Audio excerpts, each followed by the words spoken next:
আপনি তো অনেকগুলো ইফস এর কথা বললেন। আমাদের মূল লক্ষ্য তাকে বাংলাদেশে এনে তাকে বিচার করা। এবং আপনারা জানেন কিছুদিন আগে ইউনাইটেড নেশনসের যে হিউম্যান রাইটস অফিসের যে রিপোর্ট হয়েছে তাতে স্পষ্ট কী ধরনের ক্রাইম উনি করেছেন। তো উনি যেটা বলেছে যে তাকে অ্যাকিউজ করা হচ্ছে যে উনি ক্রাইমস এগেনস্ট হিউম্যানিটি করেছেন।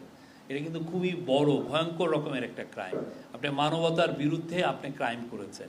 তো সেই এখন যেটা হয়েছে যে ইউএন রিপোর্টের পরে এবং কিছু কিছু হিউম্যান রাইটস গ্রুপের রিপোর্টের পরে প্রচুর প্রেশার তৈরি হচ্ছে। এবং এই প্রেশারের একটা আপনারা ইন্ডিকেশন দেখেছেন যে একটা ইন্ডিয়া টুডে একটা সার্ভে করেছে, সেখানে দেখা যাচ্ছে যে 55% চান যে তাকে বাংলাদেশে ফেরত পাঠাতে, আবার সার্টেন পার্সেন্টেজ চাচ্ছেন যে তাকে অন্য দেশে দিতে, মানে মাত্র 16 না 17% চাচ্ছেন যে সে ইন্ডিয়াতে থাকুক। এখন তার যে ইমেজ, তার যে উনি যে 15-16 বছরে কি ব্রুটাল একটা ডিকটেটরশিপ চালিয়েছেন, এটা কিন্তু পুরো স্পষ্টভাবে এসছে সেই 127 পাতার যে ইউএনের যে রিপোর্টটায়। আমার মনে হয় এই ইউএন রিপোর্টের পরে প্রেশারটা আরও হবে। আমরা তো আমাদের মতো এক্সট্রাডিশন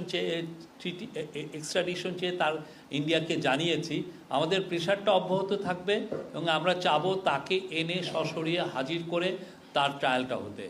বাংলাদেশের মানুষ তার ট্রায়ালটা দেখতে চায়, তাকে আইনের আওতায় আনাটা সবাই, এটা আমাদের একদম টপ প্রায়োরিটি এবং আমরা সেই লক্ষ্যে যতগুলো কাজ করা দরকার সবগুলো কাজ আমরা করছি।